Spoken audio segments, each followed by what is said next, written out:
ിലേക്ക് എല്ലാവർക്കും സ്വാഗതം. സബ്സ്ക്രൈബ് ചെയ്യാത്തവർ സബ്സ്ക്രൈബ് ചെയ്യുക. നമുക്ക് ഇന്ന് പറയാൻ പോണ വീഡിയോയിൽ കഫക്കെട്ട്, പ്രാവിന് കഫക്കെട്ട് വന്ന് ചിലർ ചത്തു പോകുന്നുണ്ട്. അതിന് എന്താ ചെയ്യാന്നുള്ളത് പലരും നമുക്ക് വിളിച്ച് ചോദിക്കുന്നുണ്ട്. അപ്പോൾ കഫക്കെട്ടൊക്കെ നിസ്സാരമായിട്ട് നമുക്ക് മാറ്റിയെടുക്കാൻ വലിയ കേസൊന്നുമല്ല.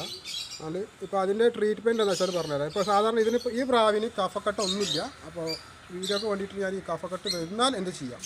സാധാരണ കഫം ചെറുതായിട്ട് ഒന്ന് തൂങ്ങി പിടിച്ചിരിക്കും, വായിനുള്ള കഫം വരും. അതേപോലെ വായ ഇങ്ങനെ ശ്വാസം വലിക്കും, ഇങ്ങനെ ചെറുതായിട്ട് ഈ ചുണ്ട് വന്നിട്ട് ഇങ്ങനെ തുറന്ന് അടക്കും. ഈ തുറന്ന് അടക്കുകയാണെങ്കിൽ അത് ശ്വാസമുട്ടിലേക്കാണ് പോകുന്നത്. വായ ഇങ്ങനെ തുറന്ന് വലിച്ച് ശ്വാസം വിടാൻ അതിന് ബുദ്ധിമുട്ടുണ്ടാകും. കഫം കൂടുമ്പോഴാണ് ഈ പ്രശ്നം വരുന്നത്. അതേപോലെ മൂക്കിൽ നിന്ന് വെള്ളം വരും. പിന്നെ കഫം നമുക്ക് തന്നെ മനുഷ്യന്മാർക്ക് തന്നെ കഫം കൂടിക്കഴിഞ്ഞാൽ പിന്നെ കണ്ണിൽ നിന്ന് വെള്ളം വരും. അതേപോലെ പ്രാവിനും കണ്ണിൽ നിന്ന് വെള്ളം വരും. അപ്പോൾ കണ്ണിൽ നിന്ന് വെള്ളം വരികയാണെങ്കിൽ കണ്ണിൽ നിന്നൊന്ന് ക്ലീൻ ചെയ്യുക, നന്നായിട്ട് ഒന്ന് കോട്ടൺ തുണി കൊണ്ട് ക്ലീൻ ചെയ്യുക. അല്ലെങ്കിൽ ചെറിയ ഒരു പച്ചവെള്ളത്തിൽ പൈപ്പ് ടാപ്പ് തിരിച്ചിട്ട് നൂല് പോലെ വെള്ളം വരണം. എന്നിട്ട് കണ്ണ് ഒന്ന് ക്ലീൻ ചെയ്ത് കൊടുക്കുക. കാരണം ഇവിടെ ആണെങ്കിൽ ഈ കണ്ണിൻ്റെ അവിടെ വെള്ളം തട്ടി ക്ലീൻ ചെയ്യാൻ പറയുന്ന കാരണം ഈ കണ്ണിൻ്റെ അവിടെ നിന്ന് ചെറിയ ഒരു അണുക്കൾ ഇവിടെ കാണാം. കാരണം എപ്പോഴും വെള്ളം വരുന്നത് കൊണ്ടാണ് ഇവിടെ അണുക്കളോ ചളിയോ എന്തെങ്കിലും ഉണ്ടാവും. അപ്പോൾ ഈ വെള്ളം ഇവിടെ തട്ടുമ്പോൾ ആ ചളിയൊക്കെ പുറത്തൊക്കെ ചായിക്കോളും. എന്നിട്ട് ഒരു കോട്ടൺ തുണി കൊണ്ട് തുടച്ച് കഴിഞ്ഞിട്ട് ഈ മരുന്ന് ഉറ്റിക്കാം. ഇത് സിഫ്ലോക്സ് ഡി എന്ന സാധനമാണ്. ഈ മരുന്ന് ഏത് കണ്ണിന് കംപ്ലയിൻറ്റ് വരികയാണെങ്കിലും നമുക്ക് ഇത് യൂസ് ചെയ്യാം. ഇതല്ല എന്നുണ്ടെങ്കിൽ സെൻഡാമൈസിനാണ് ഞാൻ കൂടുതൽ യൂസ് ചെയ്യുന്നത്. സെൻഡാമൈസിനും യൂസ് ചെയ്യാം. ഇത് ഏത് വേണമെങ്കിൽ യൂസ് ചെയ്യുക, നിങ്ങളുടെ ചോയ്സ്. ഇതല്ലാതെ കഫം വായിൻ്റെ അകത്ത് നിറച്ചുണ്ടെങ്കിൽ, ചിലത് വായി തുറക്കാൻ പറ്റാതെ നിറച്ചുണ്ടാവും. അതേപോലെ മൂക്കിൽ നിന്ന് വെള്ളം വരും. അങ്ങനെ വരികയാണെന്നുണ്ടെങ്കിൽ ഇതുപോലത്തെ ഒരു ചിറകെടുക്കുക. ഈ ചിറക്, ഈ തുമ്പ് പൊട്ടരുത്. കാരണം ഈ തുമ്പ് പൊട്ടിക്കഴിഞ്ഞാൽ നമ്മൾ ഈ ചിറക് വന്നിട്ട് അണ്ണാക്കിലേക്കാണ് നമ്മൾ ഇറക്കാൻ പോകുന്നത്. അപ്പോൾ ഇവിടെ ഈ തുമ്പ് നമുക്ക് പൊട്ടാൻ പാടില്ല. നല്ല വൃത്തിയിലെ ചിറക് തന്നെ വേണം. എന്നിട്ട് ഈ വായി തുറന്ന് പിടിക്കുക. വായി തുറന്ന് പിടിച്ചിട്ട് ഈ ചൂണ്ടാമെല്ലും തന്താമെല്ലും മേലെ ഇങ്ങനെ പിടിച്ചിട്ട് ഇതിനെ പതുക്കെ പതുക്കെ തള്ളി കൊടുക്കണം. ഇങ്ങനെ തള്ളിക്കൊടുത്ത് ഈ കൈ ഈ ചൂണ്ടാമെല്ലും തന്താമെല്ലും പിടിച്ചിട്ട് ലെഫ്റ്റ് റൈറ്റ് ഇങ്ങനെ തിരിച്ചു കൊടുക്കുക.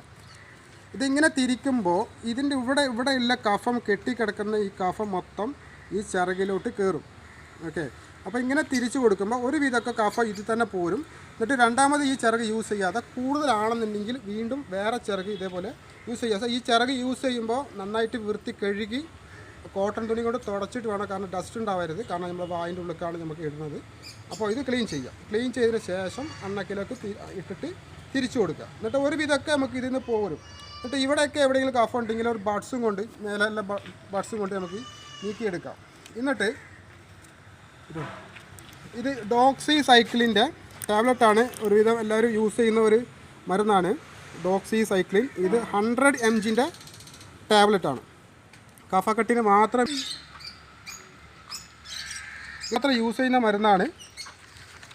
അതേപോലെ നമുക്ക് വേണമെന്നുണ്ടെങ്കിൽ നമുക്ക് യൂസ് ചെയ്യാം. ഇത് ഓക്സി ടെട്രാസൈക്ലിൻ്റെ സാധാരണ എല്ലാവരും യൂസ് ചെയ്യുന്ന ഒരു മരുന്നാണ്. ചിലവർക്കും ഈ മരുന്ന് ഒരു പുച്ഛാണ്. ഇതൊരു നല്ല ഒരു മരുന്നാണ്. ഏതൊരു പനി, തൂക്കം, ഇങ്ങനെ തൂങ്ങിപ്പിടിച്ച് നിൽക്കുക അങ്ങനെയൊക്കെ ആണെന്നുണ്ടെങ്കിൽ ഈ ടാബ്ലറ്റ് ഇത് 4 ബോർഡിൻ്റെ വരുന്നുള്ളൂ. ഇത് വെറ്റിനറി ആണ്, ഹ്യൂമൻ അല്ല. വെറ്റിനറി ടാബ്ലറ്റാണ്. 20 രൂപ വില വരുള്ളൂ. ഈ ടാബ് 8 അല്ലെങ്കിൽ 10 വലിയ വീടാണെങ്കിൽ ഇതേപോലെ ആക്കിയിട്ട് ഒരു 10 പീസാക്കി ഒടിച്ചിട്ട്, ഇത് 500 mg ടാബാണ്. അപ്പോൾ 10 പീസാക്കി ഒടിച്ച് നമുക്ക് ഇതും കൊടുക്കാം. ഇത് പനി ഇങ്ങനെ തൂങ്ങി പിടിച്ച് നിൽക്കുക അങ്ങനെ വരുമ്പോൾ ഈ ടാബ് നമുക്ക് യൂസ് ചെയ്യാം. അപ്പോൾ നമുക്ക് കഫക്കെട്ട് ആണെന്നുണ്ടെങ്കിൽ ഈ ടാബിനെ യൂസ് ചെയ്യുന്നത് നല്ലതായിരിക്കും. വലിയ ബേർഡ് ആണെന്നുണ്ടെങ്കിൽ 100 mg ആണ്. 100 mg ചിലർ ഫുള്ളായിട്ടൊക്കെ കൊടുക്കുന്നുണ്ട്. അതൊരിക്കലും പാടില്ല. ഇതിൻ്റെ ഹാഫ്, അത്യാവശ്യം നല്ല മെച്ചൂർഡായ പ്രാവാണെങ്കിൽ ഹാഫ് വായി കൊടുക്കാം. ഹാഫ് ടാബ്ലറ്റ് മാത്രം ഇത് കൊടുക്കുക. ഇതിന് കഫക്കെട്ടൊന്നുമില്ല, അതുകൊണ്ട് ഇതിൻ്റെ കൊടുക്കേണ്ട ആവശ്യമില്ല.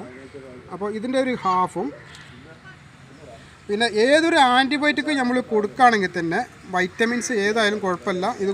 ഇത് ബി കോംപ്ലക്സിൻ്റെ ബി കോസിൻ്റെ സിറപ്പാണ്. വില കുറഞ്ഞ വിലയുള്ളൂ, 22 സംതിങ് വരുള്ളൂ. ഇത് ഒരു 2-3 ഡ്രോപ്സ് ഇത് കൊടുക്കാം. അങ്ങനെ ഇത് കൊടുത്തതിന് ശേഷം ഈ പ്രാവിന് ഈ സാധാരണ ഒരു കഫക്കെട്ട് നമുക്ക് വരുമ്പോൾ ഇതിൻ്റെ ശ്വാസമുട്ടിലുണ്ടാവും. കൂടുതലായിട്ട് ഈ കഫക്കെട്ട് വരുമ്പോൾ വായ് ഇങ്ങനെ തുറന്നെടുക്കാം. അതിന് ബ്രീത്തിങ്ങിന് പ്രശ്നം വരികയാണെന്നുണ്ടെങ്കിൽ നമുക്ക് ഇത് അസ്താലിൻ കുട്ടികൾക്ക് കൊടുക്കുന്ന കഫക്കെട്ട്, ശ്വാസമുട്ടൽ ഇതിനൊക്കെ കൊടുക്കുന്ന ഒരു മരുന്നാണ് അസ്താലിൻ. തുച്ഛമായ വിലയുള്ളൂ, 15 ഉറുപ്പിയുടെ സംതിങ്ങട്ടേ ഉള്ളൂ. ഇത് വന്നിട്ട് 4 ml, അതായത് ഇതുപോലെ സിറിഞ്ചാണെങ്കിൽ ഇത് 2.5ൻ്റെ 2.5 ml സിറിഞ്ചാണ്. ഇതിൽ 0.5, അതായത് 1/2 ml ഇതിൽ കൊടുക്കുക. 1/2 ml കൊടുക്കുക. ഈ ഡോക്സിസൈക്കിളിന് കൊടുക്കുക, ഈ ബികോമസും കൊടുക്കുക. ഇത് കൊടുത്തതിന് ശേഷം കൂടുതൽ ഓവർ കഫക്കെട്ട് ആണെന്നുണ്ടെങ്കിൽ 2 to 3 hours, അതായത് 3 മണിക്കൂറിൻ്റെ ശേഷം പനിക്കൂർക്കൻ്റെ ഇലയും തുളസിൻ്റെ ഇലയും രണ്ടും പാടെ ഒരുമിച്ച് സമ എടുത്തിട്ട് അതിൻ്റെ നീരാക്കിയിട്ട് 1 ml വെച്ചിട്ട് ഈ മരുന്ന് ഇംഗ്ലീഷ് മരുന്ന് കൊടുക്കുമ്പോൾ ഒപ്പം തന്നെ കൊടുക്കരുത്. ഇവൻ എന്താ ഏത് വീഡിയോയിൽ പറഞ്ഞാലും പനിക്കൂർക്കൻ്റെ ഇലൻ്റെ കാര്യം പറയണമെന്ന് എല്ലാവർക്കും കരുതുന്നുണ്ടാവും. പനിക്കൂർക്കം ഏറ്റവും ഉത്തമമായ നല്ലൊരു മെഡിസിനാണ് പനിക്കൂർക്കം. നമുക്ക് ഇതിൻ്റെ ഹെഡ് ഷേക്ക് വരെ, അതായത് തലകറക്കം വരെ നമുക്ക് പനിക്കൂർക്കൻ്റെ ഇലയും തുളസിൻ്റെ ഇലയും കൊടുത്ത് നമുക്ക് മാറ്റിയെടുക്കാൻ പറ്റും. തലകറക്കത്തിന് കുറേ ആൾക്കാർ വീഡിയോ ചോദിക്കുന്നുണ്ട്. അതിന് ഇച്ചിരി കുറച്ച് ലോങ്ങായിട്ട് വീഡിയോ വരും. ഇൻഷാ അല്ലാഹ് ഞാനൊട്ടും ചെയ്തു തരുന്നുണ്ട്. അപ്പോൾ ഇത് കൊടുത്തതിന് ശേഷം, ഇംഗ്ലീഷ് മരുന്നിനെ കൊടുത്തതിന് ശേഷം 1 മണിക്കൂറോ അല്ലെങ്കിൽ 2 മണിക്കൂറോ 3 മണിക്കൂറോ കഴിഞ്ഞിട്ട് പനിക്കൂർക്കൻ്റെ ഇലയും തുളസിൻ്റെ ഇലയും രണ്ടും പാടെ നീരാക്കിയിട്ട് കൊടുക്കാം.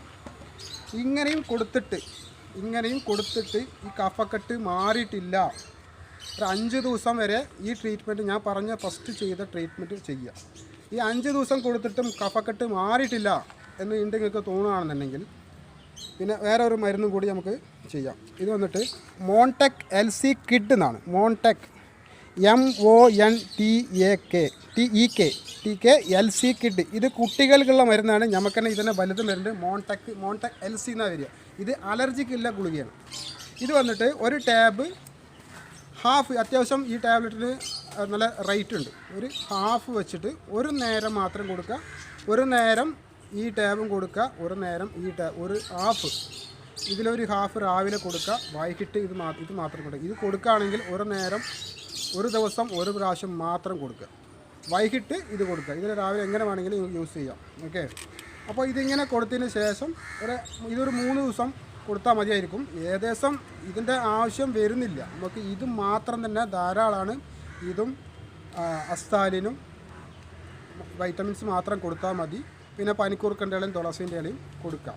ഇത് മാറിയിട്ടില്ല, 5 ദിവസം വരെ മാറിയിട്ടില്ല എന്നുണ്ടെങ്കിൽ ഇതൊരു 3 ദിവസം കൂടി വീണ്ടും 3 ദിവസം കൊടുക്കുക. ഇത് രാവിലെ കൊടുക്കുക, വൈകിട്ട് ഇതും കൊടുക്കുക. അപ്പോൾ എല്ലാവർക്കും മനസ്സിലായെന്ന് കരുതുന്നു. അപ്പോൾ നെക്സ്റ്റ് വീഡിയോയിൽ നമുക്ക് കാണാം. Okay, by.